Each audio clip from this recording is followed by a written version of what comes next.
वक्त की सबसे बड़ी खबर का एक देश एक चुनाव को लेकर लॉ कमीशन जल्द ही अपनी रिपोर्ट केंद्र सरकार को दे सकता है।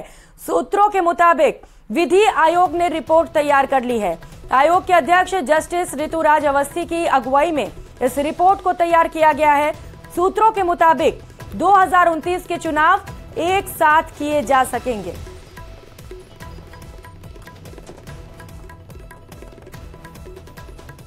मामले में लॉ कमीशन की तरफ से लगभग तैयारियां पूरी कर ली गई हैं और जल्द ही लॉ कमीशन अपनी ये रिपोर्ट केंद्र सरकार को सौंप सकती है। 22वीं लॉ कमीशन की जो रिपोर्ट है, जिसमें एक देश और एक चुनाव की प्रक्रिया को लेकर जो तमाम तैयारियां थी वो लगभग पूरी कर ली गई हैं। लॉ कमीशन के चेयरमैन ऋतुराज अवस्थी ने संबंधित पक्षकारों से इस मामले में बैठक भी कर ली है।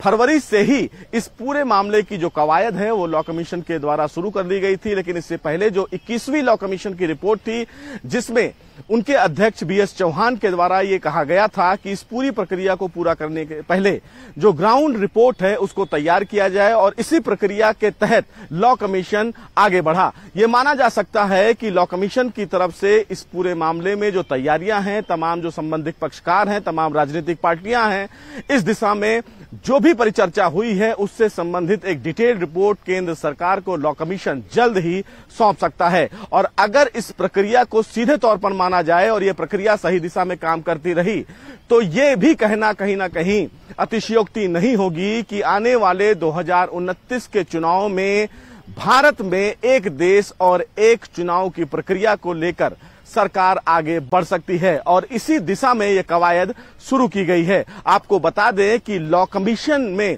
इस पूरी प्रक्रिया को लेकर भी कल एक बड़ी मीटिंग होने वाली है, जिसमें यह तय किया जाएगा और यह फाइनलाइज किया जाएगा कि आने वाले दिनों में इस पूरी रिपोर्ट को केंद्र सरकार को कब तक सौंपी जाए। कैमरामैन सोनू के साथ सुशील पांडे, न्यूज़ 18 दिल्ली। और रुक करेंगे, इस बीच मिल रही एक और बड़ी खबर का। जयपुर से बड़ी खबर है। जयपुर में कांग्रेस सह प्रभारी काजी निजामुद्दीन का दौरा है। शांति धारीवाल के घर काजी निजामुद्दीन पहुंच चुके हैं। राजस्थान में कांग्रेस की सरकार बनेगी। काजी निजामुद्दीन की ओर से ये बयान सामने आया। उन्होंने दावा किया है कि राजस्थान में कांग्रेस की सरकार रिपीट होने वाली है। सरकार की योजनाओं पर जनता मुहर लगाएगी, ये बयान भी उन्होंने दिए। उन्होंने कहा कि इस बार 25 साल का रिवाज बदलने वाला है। कांग्रेस ने हर वर्ग की उम्मीदों को पूरा किया है। तो काजी निजामुद्दीन जयपुर पहुंचे हुए हैं, जहां पर मीडिया से बातचीत के दौरान उन्होंने ये कई बड़े बयान दिए। उन्होंने कहा कि जो रिवाज सालों से चला आ रहा है, 25 सालों का रिवाज बदलने वाला है और इस बार कांग्रेस की ही सरकार रिपीट होगी। सहयोगी बाबूलाल हमारे साथ जुड़ चुके हैं। बाबूलाल, निजामुद्दीन दावा कर रहे हैं कि 25 सालों का रिवाज बदलने वाला है और हर वर्ग की उम्मीदों को हमने पूरा किया है। कौन कौन से खास कार्यक्रम रहने वाले हैं आज निजामुद्दीन के? जी देखिए, वो नेताओं के साथ में मंत्रणा कर रहे हैं। अभी शांति धारीवाल से मिलने पहुंचे हैं। सह प्रभारी हैं पार्टी के, इसलिए उनका लोगों से मिलने जुलने का और फीडबैक लेने का जो है दौर चलता रहता है। और अभी शांति धारीवाल से मुलाकात कर रहे हैं। कुछ संगठन के जो पदाधिकारी हैं उनसे भी उन्होंने मुलाकातें करी हैं। आज वो जयपुर में हैं। इसके अलावा मधुसूदन मिस्त्री से भी उनके मिलने का कार्यक्रम है। थोड़ी देर बाद में मिस्त्री पीसीसी के वॉर रूम आएंगे, यहीं पर ऑब्जर्वर्स आने वाले हैं, उनके साथ में 1-to-1 संवाद होगा। तो दिन भर आज खासी गहमा गहमी रहने वाली है पीसीसी के वॉर रूम में, जहां पर प्रदेश के दौरों पर गए ऑब्जर्वर आज आएंगे। उनके साथ में सलाह मशवरा किया जाएगा, सुझाव लिए जाएंगे, क्या रिपोर्ट लाए हैं धरातल से उसके बारे में जानकारी साझा की जाएगी और कांग्रेस की जीत में कौन कौन से किरदार अहम हो सकते हैं, किस तरह जनता सोच रही है, जनता को किस तरह के चेहरे चाहिए, जनता के बीच में किन मुद्दों को उठाया जाना चाहिए, सरकार की योजनाओं का धरातल पर असर है तो फिर और क्या किया जाना बेहतर होगा, और बीजेपी की जो रणनीति है उसके आगे कौन से ऐसे इश्यूज हैं जिनको रेज करके और जनता को चुनाव तक एंगेज रखा जा सके कांग्रेस के साथ में। तो ऐसी एक कोशिश है। उसमें देखना है कि मिस्त्री तजुर्बे वाले नेता हैं और वर्षों से पार्टी के संगठन में वो काम करते रहे हैं और राजस्थान को जिताने का जिम्मा उनके कंधों पर भी है, क्योंकि उनको सीनियर ऑब्जर्वर बनाया गया है। और सारे लोगों के से फीडबैक लेना, फिर पार्टी के आलाकमान तक उन चीजों को पहुंचाना, फिर राय मशवरा करना, टिकटों में किस तरह से जो पार्टी के सर्वे उनके साथ में अपनी रणनीतिक जो सोच है उसको इम्प्लीमेंट करके बेहतर टिकटों का सिलेक्शन करवाना, तो बहुत सारा काम उनके जिम्मे है। हाँ। आज उसी दिशा में, उसी कड़ी में आज वो अपनी ओर से जो बैठक होगी उसमें कुछ न कुछ नया ढूंढने की कोशिश करेंगे। जो भी फीडबैक उनके पास में आएगा उसमें बेहतर क्या क्या चीजें हैं जो उनको आगे बढ़ानी है, कहाँ ऐसी कमियां हैं, उनको फिर से वो टास्क देंगे जो भी ऑब्जर्वर्स आए हैं। तो दिन भर आज 1-to-1 संवाद का सिलसिला चलता रहेगा और मिस्त्री चाहते हैं कि सरकार रिपीट हो, और रिपीट होने की दिशा में जो कठिनाइयां हैं, जो चुनौतियां हैं, उनको अभी वक्त रहते पहचानना जरूरी है। तो उनको आइडेंटिफाई भी वो कर रहे हैं और इसी दिशा में आज जो है ये बैठक बहुत ही महत्वपूर्ण मानी जा रही है। और कॉन्फिडेंस भी काफी ज्यादा है, कह रहे हैं कि रिवाज तोड़ देंगे इस बार। कोशिश तो यही है, लेकिन 25 साल में सरकारें रिपीट हुई नहीं यहाँ पर, इसलिए चुनौती थोड़ी ज्यादा बड़ी है। एंटी इनकमेंसी से भी पार पानी होगी। बीजेपी के सामने, बीजेपी के पास में जो संगठन है वो उनकी बहुत बड़ी ताकत है। उनका जो ग्रास रूट का वर्कर है वो बहुत ज्यादा मेहनत करता कांग्रेस के मुकाबले। कांग्रेस का जो कार्यकर्ता ही जो है पार्टी के लिए कमजोर कड़ी है। अगर कांग्रेस पार्टी अपने कार्यकर्ता में जोश का संचार कर देगी, बूथ पर वोट डलवाने के लिए जो चीजें जरूरी होती है वो अगर कर लेती है, तो मुकाबला बहुत कांटे का होने वाला है। तो ऐसी सूरत में कांग्रेस कॉन्फिडेंस तो दिखा रही है, मगर उसे और भी काम करने की दरकार है। ठीक है बाबूलाल, बहुत शुक्रिया आपका तमाम जानकारियों के लिए। और प्रधानमंत्री नरेंद्र मोदी ने भारत मंडपम में देश में आकांक्षी ब्लॉकों के लिए संकल्प सप्ताह का शुभारंभ किया। संकल्प सप्ताह आकांक्षी ब्लॉक कार्यक्रम के प्रभावी कार्यान्वयन से जुड़ा हुआ है। ये राष्ट्रव्यापी कार्यक्रम 7 जनवरी 2023 को प्रधानमंत्री ने लॉन्च किया था। इसका उद्देश्य नागरिकों के जीवन की गुणवत्ता को बढ़ाने के लिए ब्लॉक स्तर पर गवर्नेंस में सुधार करना है। इसे देश के 329 जिलों के 500 आकांक्षी ब्लॉकों में लागू किया जाएगा।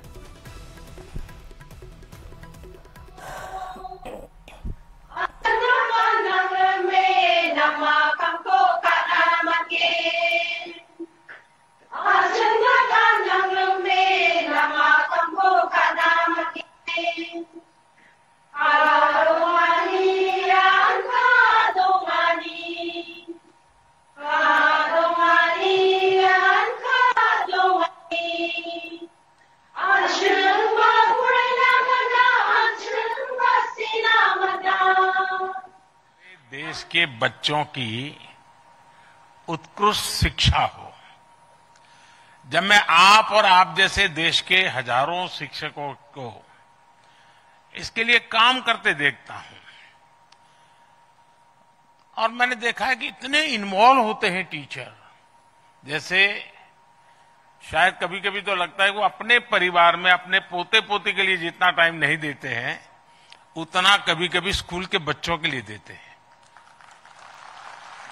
ये बहुत बड़ा डेडिकेशन होता है और वही ताकत है जो परिवर्तन लाती है। संकल्प से सिद्धि का रास्ता इसी समर्पण से जाता है, इसी कमिटमेंट से जाता है और उसी से हमें परिणाम मिलता है। मैं आपके माध्यम से आपको और इन दूर दराज क्षेत्रों में भी कठोर परिश्रम करने वाले, समर्पित भाव से शिक्षा के लिए जीवन जीने वाले सभी शिक्षक साथियों का भी मैं अभिनंदन करता हूं, धन्यवाद करता हूं। रुक करेंगे, इस बीच मिल रही एक और बड़ी खबर का। जयपुर से बड़ी खबर है, चुनावी तैयारियों में इलेक्शन कमीशन जुट चुका है। चुनावी तैयारियों की समीक्षा चुनाव आयोग की ओर से की जा रही है। दूसरे दिन समीक्षा मुख्य निर्वाचन अधिकारी कर रहे हैं। एसपी और चुनाव से जुड़े अधिकारियों के साथ बैठक की जानी है। तो चुनाव में बेहद कम वक्त रह गया है और ऐसे में तैयारियां इलेक्शन कमीशन यानी कि चुनाव आयोग की ओर से की जा रही है और इसी को लेकर एक और खास बैठक होनी है। एसपी और चुनाव से जुड़े जितने भी अधिकारी हैं उनके साथ चर्चा की जानी है। और दिल्ली से बड़ी खबर सामने आ रही है। राजस्थान चुनाव पर बीजेपी की बड़ी बैठक होने वाली है। टिकट वितरण को लेकर राजस्थान बीजेपी की यह बैठक है। गृह मंत्री अमित शाह और बीजेपी के राष्ट्रीय अध्यक्ष जेपी नड्डा चुनाव पर महामंथन करेंगे। राजस्थान चुनाव प्रभारी प्रहलाद जोशी भी बैठक में मौजूद रहेंगे। तो वहीं प्रदेशाध्यक्ष सीपी जोशी और प्रदेश प्रभारी अरुण सिंह भी बैठक में हिस्सा लेंगे। संगठन महामंत्री चंद्रशेखर सहित कई बड़े नेता इस बैठक में मौजूद रहने वाले हैं। 1 अक्टूबर को केंद्रीय चुनाव समिति की यह बैठक प्रस्तावित है। अक्टूबर यानी कि कल का दिन बीजेपी के लिए बड़ा ही महत्वपूर्ण है, क्योंकि आगे की चुनाव को लेकर दशा और दिशा तय की जाएगी। टिकट वितरण को लेकर भी यह बैठक बड़ा ही महत्वपूर्ण माना जा रहा है। जिताऊ उम्मीदवारों को ढूंढने की कोशिश, लिस्ट बनाकर, और कहा जा रहा है कि कुछ ही समय का वक्त रह गया है। बीजेपी उम्मीदवारों के लिस्ट जल्द ही जारी कर सकती है।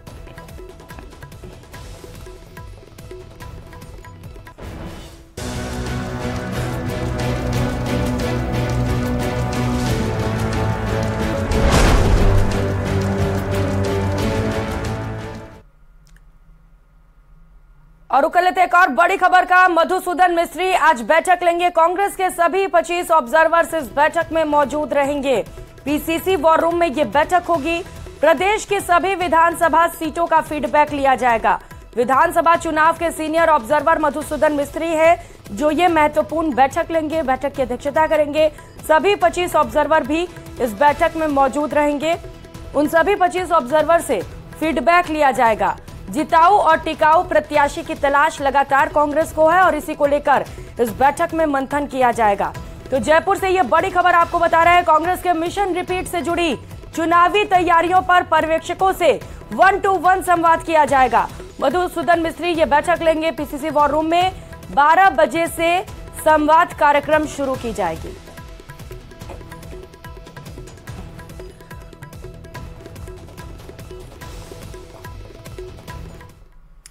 रुक लेते एक और बड़ी खबर का। झुंझुनू से बड़ी खबर सामने आ रही। मुख्यमंत्री अशोक गहलोत का मैराथन दौरा आज रहने वाला है। आज बिसाऊ के दौरे पर मुख्यमंत्री अशोक गहलोत रहेंगे। सुबह 11:30 बजे बिसाऊ पहुंचने का कार्यक्रम है। 19 विकास कार्यों का शिलान्यास और लोकार्पण करेंगे। धोलपालिया जोहड़ में जनसभा को भी सीएम संबोधित करेंगे। महाविद्यालय भवन और खेल स्टेडियम का शिलान्यास भी किया जाएगा। मुख्यमंत्री अशोक गहलोत दोपहर 1 बजे बीकानेर के लिए रवाना होंगे। व्यापारियों और उद्यमियों से भी संवाद का कार्यक्रम है। तो मैराथन दौरा लगातार मुख्यमंत्री अशोक गहलोत मिशन 2030 पर भी फोकस बनाए हुए हैं, लोगों से फीडबैक ले रहे हैं और इसी के तहत एक और खास कार्यक्रम आज रहने वाला है, जहां पर बीकानेर में मुख्यमंत्री अशोक गहलोत व्यापारियों और उद्यमियों से संवाद करेंगे। उनसे फीडबैक लेंगे कि कैसे राजस्थान को आगे बढ़ाया जाए।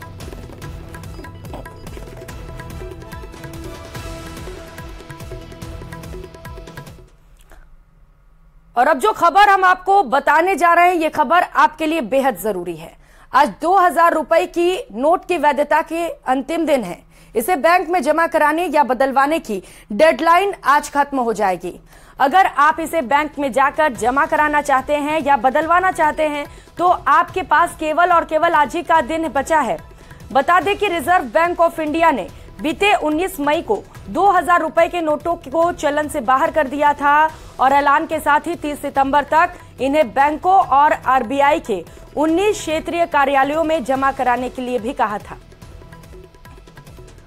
तो आज बैंकों में भीड़ भी देखी जा रही है, क्योंकि आज 2000 के नोट बदलवाने का अंतिम दिन है और यही वजह है कि जिन लोगों के पास 2000 के नोट अब तक पड़े हुए हैं वो आज बैंकों में पहुंच रहे हैं। अगर आपके पास भी 2000 रुपए के नोट हैं तो आज आपके पास आखिरी दिन है नोट को बदलवाने का। तो आप आज बैंकों में जाइए और जो 2000 के नोट आपके पास पड़े हुए हैं उन्हें बदलवा लीजिए। और प्रधानमंत्री नरेंद्र मोदी इस वक्त क्या कुछ बोल रहे हैं, भारत मंडपम में मौजूद हैं, सुनाते हैं। उसका मूल्यांकन किया गया है और उसमें से इन 500 ब्लॉक अगर हम इसको स्टेट की एवरेज पर अगर हम ले आए, नेशनल एवरेज पर ले जाए, आप कल्पना कर सकते हैं कितना बड़ा परिवर्तन आएगा, कितना बड़ा परिणाम आएगा। और मुझे विश्वास है कि जिस तरह एस्पिरेशनल डिस्ट्रिक्ट प्रोग्राम ने कामयाबी का परचम लहराया है, वैसे ही एस्पिरेशनल ब्लॉक प्रोग्राम भी 100% सफल होने ही वाला है। और इसलिए नहीं कि योजना बड़ी अद्भुत है, इसलिए कि काम करने वाले लोग अद्भुत हैं। अभी कुछ देर पहले मैं 3 साथियों के साथ गप मार रहा था, आपने सुना चर्चा को। देखिए उनका आत्मविश्वास देखिए, और जब मैं ग्रास रूट लेवल पे काम करने वाले आप साथियों का आत्मविश्वास देखता हूं तो मेरा आत्मविश्वास अनेक गुना बढ़ जाता है, मल्टीप्लाई हो जाता है। मेरी सिर्फ शुभकामनाएं आपके साथ ऐसा नहीं है, मैं पूरी तरह आपके साथ खड़ा हूं। अगर आप 2 कदम चले तो मैं 3 कदम चलने के लिए तैयार हूं। अगर आप 12 घंटे काम करें तो मैं 13 घंटे करने के लिए तैयार हूं। और मैं आपका एक साथी बनकर के काम करना चाहता हूं, आपकी टीम का एक सदस्य बनकर के काम करना चाहता हूं। और मुझे विश्वास है कि हम लोग एक टीम बनकर के ये एस्पिरेशनल ब्लॉक का सक्सेस जो चाहते हैं, अगर हमने उसको 2 साल का टाइम तय किया तो मुझे पक्का विश्वास है हम 1.5 साल में कर देंगे। अगर हमने 1.5 साल तय किया तो हम 1 साल में कर देंगे, ये मेरा पक्का विश्वास है। और कुछ तो ब्लॉक ऐसे निकलेंगे जो एकाध विषय को 1 या 2 वीक में ही उसको नॉर्मल स्टेट एवरेज से ऊपर लेने का सामर्थ्य रखते हैं और करके देंगे, मुझे पक्का विश्वास है। क्योंकि आप सबको भी पता है कि मैं इसको हर दिन देखने वाला हूं, हर दिन बारीकी से देखने वाला हूं। इसलिए नहीं कि मैं आपकी एग्जाम लेने वाला हूं, इसलिए कि जब मैं आपकी सफलता देखता हूं ना तो उस दिन मेरा काम करने की ताकत बढ़ जाती है, मेरा उत्साह बढ़ जाता है। मुझे भी लगता है यार आप इतना काम करते, चलो मैं भी थोड़ा ज्यादा कर लूं। मैं इसलिए चार्ट को देखता रहता हूं ताकि वो चार्ट ही मेरा इंस्पिरेशन बन जाता है, मेरी ताकत बन जाता है। और इसलिए साथियों, एस्पिरेशनल डिस्ट्रिक्ट प्रोग्राम को आकांक्षी जिले को अब 5 वर्ष हो गए हैं।